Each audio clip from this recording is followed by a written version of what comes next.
You know, when we think about keeping our family safe, our minds usually jump to things like supply lists or maybe some vague ideas for an emergency plan. But what if we could approach it differently?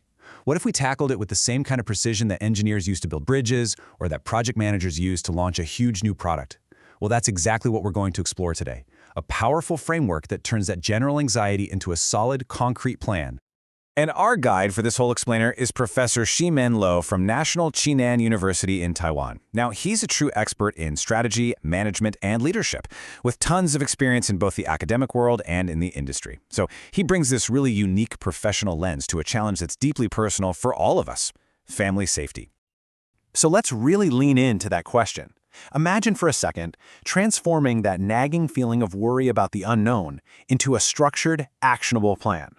That's the core idea we're diving into here. We're going to treat family resilience not as some chore you have to do, but as the single most important project you will ever manage. Okay, so to get started, we need to think like a project manager. Any serious project doesn't just begin with a bunch of random actions. Nope, it starts with a solid foundation. You need a blueprint. And to build that blueprint, we're going to borrow some of the most effective tools right from the world of professional project management.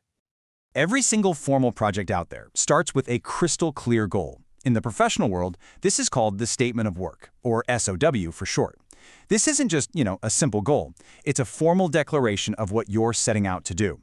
For our project, the SOW sets our mission, and that mission is to create a complete, resilient system that protects our family before, during, and after a crisis. It's basically our North Star for everything that follows.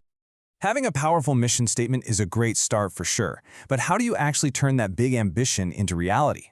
Well, that's where the Work Breakdown Structure, or WBS, comes into play. This is such a critical tool. It takes our big mission and just systematically breaks it all down into smaller, concrete, and totally manageable tasks. It's the engine that turns a high-level idea into a real, step-by-step action plan. And here it is, the whole system in a single view. This is our master plan. I know, at first glance it might look a little complex, but just look at that clear structure. See how it's organized into 3 distinct phases, moving from left to right? You've got your pre-disaster prep, your during-disaster response, and your post-disaster recovery. Each phase has its own set of tasks and its own tools. So we're going to break this all down together, starting with that all-important first phase, preparation. All right, we're now in phase 1, preparation. The biggest mistake most people make is treating preparation like a one-and-done thing, something you just check off a list. This framework completely reframes that. It sees preparation as a continuous, ongoing process.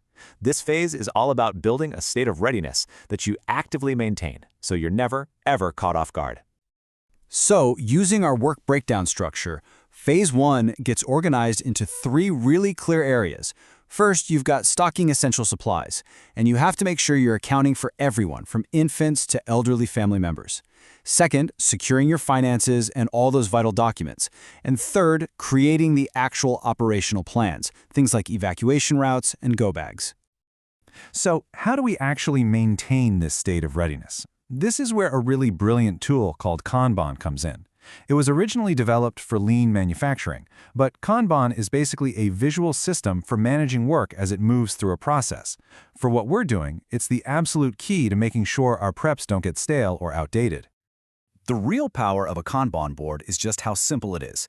You have a to-do column for all your scheduled tasks, like checking your supplies every quarter. As you start working on a task, you just slide it over to the in-progress column. And once it's finished, it moves to done. It's this simple visual flow that creates a really powerful cycle of maintenance, and it keeps your plan alive, relevant, and totally effective. Okay, let's move to phase 2, the critical path. This is the moment. A crisis hits, and all of that preparation is suddenly put to the test. This phase is all about being trigger-based, urgent, and incredibly focused. We are no longer in planning mode. We are executing a predetermined, life-saving sequence with absolute precision. The main tool for phase 2 is the critical path method, or CPM. Think about it. In a high-stress, chaotic situation, your ability to think clearly just plummets. You can't afford to waste precious seconds wondering what to do next. The CPM eliminates that risk entirely by predefining the single most efficient sequence of actions. It gets rid of all the guesswork when you can least afford it, making sure life-saving steps happen in the right, non-negotiable order.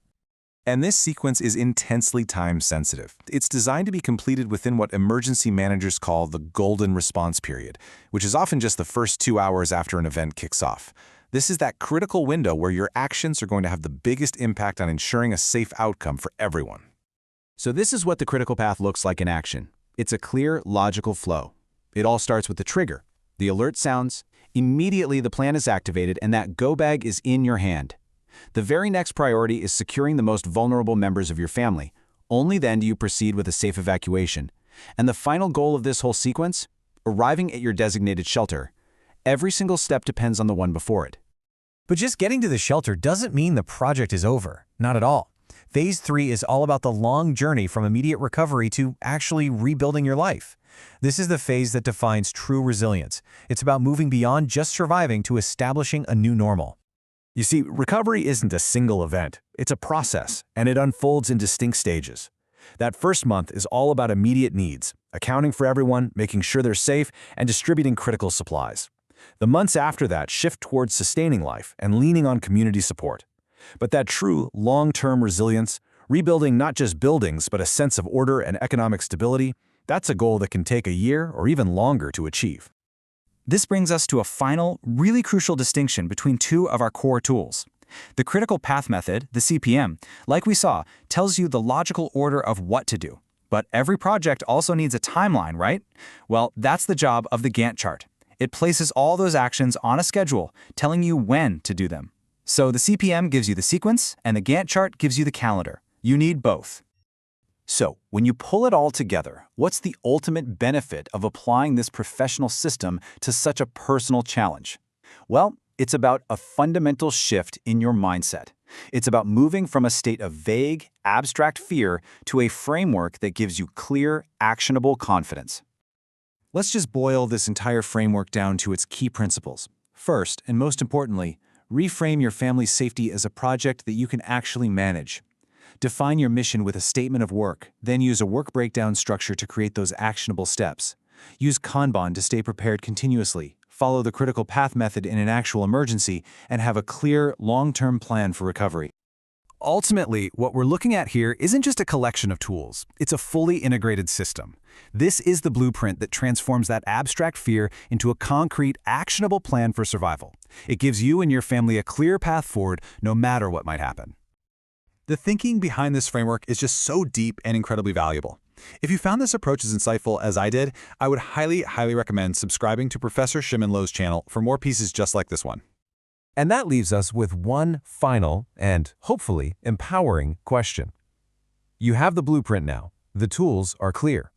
So what is the very first small step you're going to take to begin managing the most important project of all?